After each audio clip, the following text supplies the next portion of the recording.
53 minutes after the top of the hour, the president, as you know, refusing to give the Keystone pipeline the green light, even though it would reduce America's dependence on foreign oil, people say, and create 20,000 American jobs. Now a group of Republican senators claim the Constitution actually gives Congress the power to authorize the project without the president's approval. One of them is Louisiana Senator David Vitter, and he's my guest right now. Good morning to you, Senator. Good morning. Great to be here, Gretchen. So what kind of power are we talking about? Well, the Commerce Clause, it's a very big part of the Constitution. It clearly gives Congress the ability to regulate commerce. So I don't think there's much of an argument that we don't have the ability to act directly. Based on that, I'm introducing legislation with colleagues this week that would absolutely grant the permit so we can move forward on the pipeline. Now, obviously, we need to pass it House and Senate.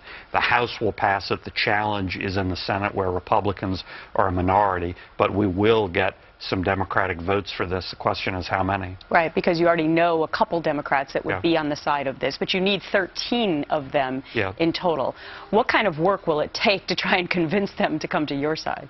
It'll take quite a bit, but that's been going on for weeks, and the American people really get this. They really understand the jobs impact and the energy impact. So this message has absolutely been resonating and building for weeks, and that's certainly helped our efforts, House and Senate. I think one of the misconceptions about this pipeline is a graphic that I'm about to show our viewers, which shows how many existing pipelines already exist in the United States. Now look at the red there. We just didn't blot that on there for effect this morning. Those are all existing pipelines coming down from Canada down to your state of Louisiana. That's been a huge part of our infrastructure for decades. We always talk about the positive and necessary importance of infrastructure. This is a big part of our energy infrastructure, particularly coming out the Gulf Coast into the heartland of the country. But pipelines like this are absolutely nothing new, and they've never been controversial before. They're standard operating procedure when you do it right, which we clearly can do. It appears that the messaging on this was the problem, because I think a lot of people have not seen that that's the reality of it.